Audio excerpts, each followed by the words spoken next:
ashhadu an la ilaha illallah Muhammadur Rasulullah. Because in your heart, something changed.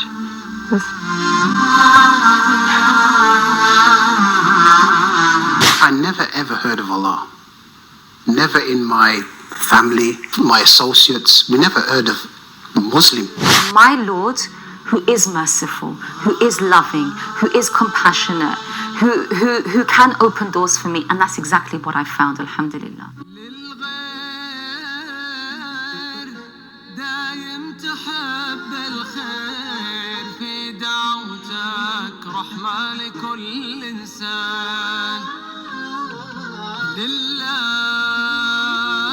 Growing up, we didn't have time for what was going on around the world, because our world was going out and partying, etc. So we never paid much attention to the world stage.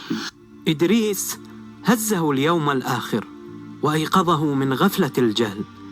كانت حياته عمل طوال الأسبوع، ثم خمر وسكر طوال العطلة، لا أهداف ولا معنى من الحياة حتى جاء ذلك اليوم. So for me, the name Allah was something new. One day I'm walking with my friend and we're going out to go to a club in the city centre, and he gets a phone call from his friend. He has to meet him. He's coming from London. So he says to me, he says, "Benz, my friend's coming from London. We got to meet him." I says, "Well, we're going to the pub." So we went and sat in the pub, and about half an hour his friend comes in, and the music's on loud, and he sits down and he introduces himself as Jamal. And I says, "Hi, how you doing, mate?" and carried on drinking.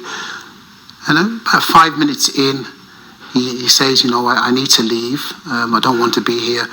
"And why are you here?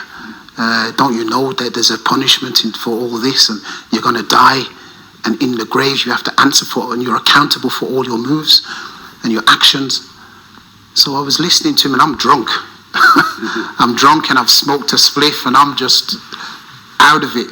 So this guy's speaking away and the music's on, and something happened that it was as if, as I said, it was like magic. It's like the music stopped. It was on, but in my ears it had stopped. And I'd sobered up completely, and I was listening directly to this guy, and something hit me. And it was as if I'd been blind all my life. And this thing came over me, like a feeling came over me. And I says, "I want to know." And he says, "Well, if you die in this state how you are," because he could see that I was drunk. He said, "If you die in this state, you're going to the hell, you're going to burn into the hellfire, you're going to be punished for the drinking." And I said, "Well, I don't want to go like this." I says, I want to become a Muslim now." So we left the club, and we got into the car, and it's funny because as I says, I walked out the doors of this club, and the air was different. The sky, which I'd seen all my life, was different. It seemed magic, it seemed majestic. I really understood the power of Allah at that moment without even knowing him. And I says, "Well, I'll do it today." And they says, "No, wait till Jummah." And I didn't know what Jummah was. I says, "Wait till Friday." So the next day was Thursday. I says, "Well, suppose I die." I said, suppose I die now, and you're telling me all these things are gonna happen to me." And he says, "No, you've made an intention. You want to be Muslim?" I says, "I want to be Muslim." And he says, "Make an intention. Stop drinking, stop smoking, make your intention, and inshallah, by Friday, we'll go to the mosque, we'll embrace." So I made my intention, and I lived. And on Friday, I went to the masjid.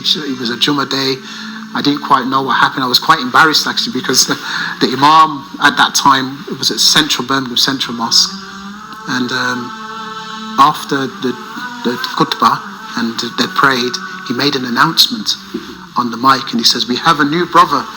And I was a bit embarrassed because I didn't know what to do, and I was just sitting at the back. So they came and brought me up to the front, and he says, "You want to embrace?" And he told me to say Shahada. He explained to me what I was saying, and I took the Shahada. And from that day, I was drinking and smoking, and that day I stopped. And I'd been drinking for 12 to 15 years prior. And I never ever thought I could stop drinking or smoking.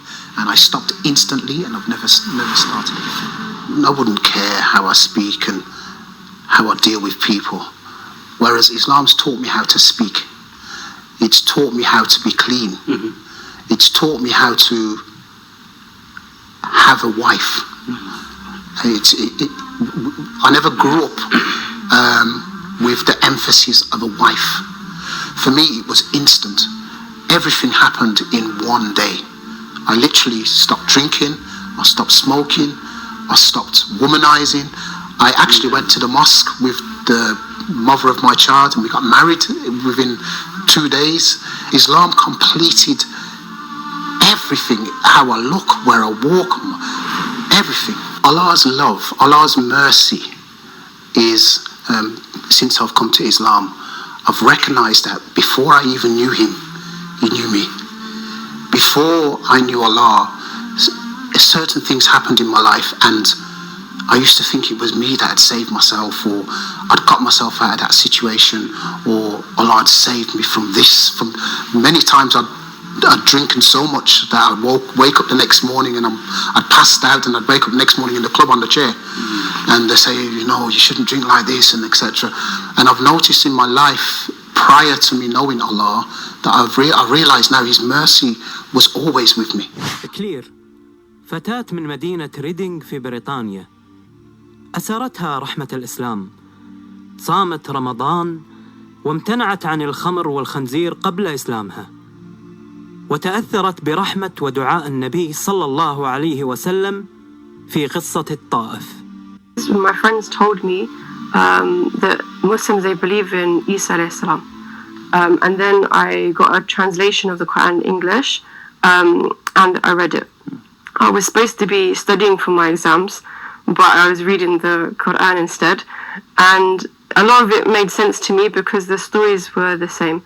And so then I tried fasting for one day in Ramadan with my friends when I was at university. When the Prophet ﷺ, he went to Ta'if, and the people, he tried to call them to Islam, and they were rude to him, they humiliated him, they threw stones at him, but he didn't give up hope, and he had mercy, and he made the dua.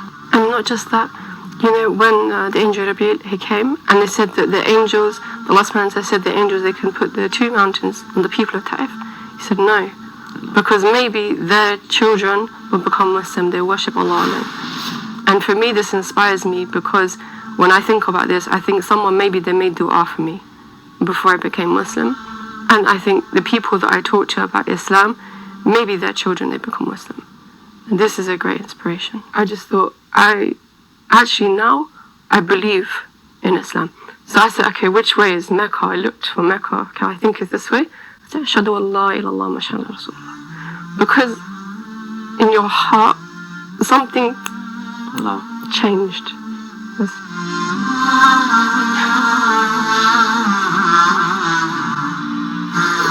When I didn't know how to publicly say it yet, so I talked to my friends, and they said to me, when the shaitan, he doesn't want you to believe in Allah, so he will find a way to come to you through the thing you love the most. And what do you love the most? So I love my family. So I tried to say to my family, I'm thinking about this. But then when I realized that I can't wait for permission from my family, I said to my friend, okay, let's go. We make the appointment, we go to the masjid, and we say the shahada. And so after just nearly 1 year afterwards, then I made my shahada. We really, really have to submit to Allah subhanahu wa ta'ala and not take our own desires and our wishes as our Lord. We really have to do that. We also need to not allow ourselves to be split into groups. We have to remember that we are all brothers and sisters in Islam, and we have to support each other, smile at each other, look after each other, because this is the ummah, this is the jama'ah, this is where we will find peace with each other. وثواب من I grew up in East London, which has a predominantly Muslim area. اختيار الدين والتضحية بكل ما في هذه الدنيا ليس سهلاً، بل ستجد الكثير من الصعوبات والاختبارات في هذا الطريق، كما حصل لأم ريان في لندن، والتي تربت في بيت نصراني من أم إيطالية وأب نيجيري. And underneath the living room window was a very small mosque. It was actually in a container, and subhanallah, I would as a very young child, age 6, 7, 8 years old, I would lean on the windowsill, and then when the prayer began, I could see that they were bowing down to the ground. Now, what's interesting with that is, as I said, there were lots of problems that were happening at home. My mum and dad were fighting all the time. And my father was a very, very strict West African man with me. And I was very unhappy from a very young age. And I remember one incident where he was very, very, very harsh with me, very hard. And I was 8 years old. And I went to my mother's room and I grabbed a shawl, it's like a scarf. And I took the shawl and the scarf and I put it on the ground. I went to my room, I was crying, I was very, very upset. And at the age of 8, I made sujood. I wasn't Muslim. I actually tried to end my life. I attempted suicide. Alhamdulillah, it failed. And at that point, I just felt completely lost. I felt empty, I felt lost. And I became very, very close friends with a practicing Muslim in my school. And I noticed that she was going through problems in her family, but she was at peace. She would smile, she had good character, she was helpful, she would listen to me about my problems. And then we began to speak about Islam. My heart was changing, but I was terrified. I was absolutely scared because I knew that Islam was not only an inward religion, it wasn't just about how you feel. There were external parts to it. So I knew that how I would dress would have to change, what I would eat would have to change, my character would have to change, and it scared me. I wasn't ready for that. That I cut off from my friend. I stopped speaking to her. I put all of the books away. I put the Quran away. I didn't want to think about Islam. I didn't want to talk about Islam. I didn't want to have anything to do with Islam because it was too much. Until one day I was studying for exams. And imagine, I'm so stressed about my exams. But subhanAllah, at that time, all I could think about was Allah, the Prophet ﷺ, life, the hereafter, the akhirah. It was the thoughts were heavy, you know, and they wouldn't leave me. I tried to think about something else. They just kept coming to me. So I remember I walked outside of my house and I decided to get some fresh air. And I walked around where I live. And I came to a road. And the road is one that I crossed many, many times. And I came to the road and people were there. And people were crossing, but I couldn't cross. And I stood there and my legs felt like metal. They felt heavy, like they were pinned to the ground. And I was watching people cross the road. And all I could think about was if I cross this road and a car hit me and I died at that moment, knowing what I know, knowing what's in my heart, what would happen to me? And it was at that moment I ran back home and I picked up the phone and I called my friend, and she hadn't heard from me for some time. And when she heard my voice, she said, she was so happy. And I said, I can't anymore, I have to become Muslim. After that, she brought me a scarf, a hijab. SubhanAllah, she was there. She took me to her sister's house and I took my shahada. And when I took my shahada, I felt like I had been given a new chance, that whatever had happened before, the problems with my mom and dad, you know, the confusion, the wanting to belong, I felt like I'd finally come home. I can honestly say the first couple of years after I became Muslim were probably the most difficult years of my life. things didn't become better. They became harder. To summarize, I lost my family. I was alone. I came across some very, very bad people, bad Muslims who I trusted. And it was at that point when I was alone by myself that I actually ended up in hospital. And I had to have an operation, and I just wanted to go home. I had enough. It was too much. And I called my mum. Now, at this point, my mother wasn't speaking to me. She had cut me out of her life. And I called her and I said, I'm in hospital. Please, can you come and get me? And she came to the hospital. She picked me up. She took me home. And at that point, I decided that I cannot do this anymore. So I took off my hijab. I stopped praying. And I went back to my old life, but still believing in Islam, but I couldn't do it anymore. And subhanAllah, there's great significance in that the first martyr of Islam wasn't a man, it was a woman. And I think for us as converts or reverts, what we have to sacrifice as women, the way that we dress, we're outwardly a symbol of Islam. So immediately we're going to be tested straight away because we've changed. So so there's great significance in Sumayya radiallahu anha being the first martyr of Islam, and her story gives a lot of strength to women who go through difficulties upon taking their shahada. And then I realized that, you know what, this time I'm going to come back to Allah between me and Him, and only for Him.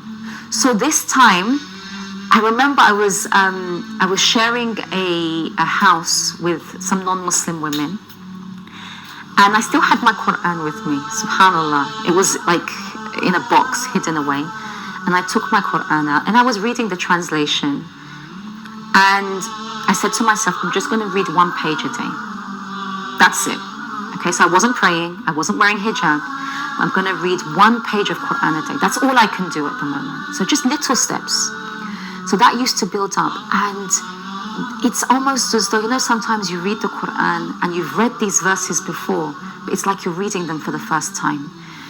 And my heart began to open to Allah and Islam again. It was very, very different than before, because I really focused on doing it, not because I had to, but because I wanted to, out of love for Allah, out of hope that even though I had turned away from Him, that He is a Lord that will turn to you. All you have to do is take a step to Him and He will come to you running. You see, I could have started to come back to Islam and think, oh, Allah hates me. He's angry with me. The door is closed. And if you do that, there's that hadith Qudsi, I am as my servant thinks I am.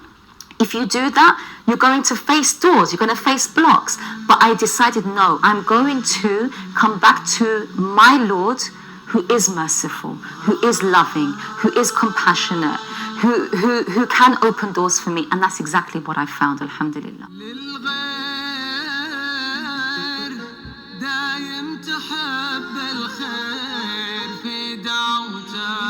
رحمة لكل إنسان لله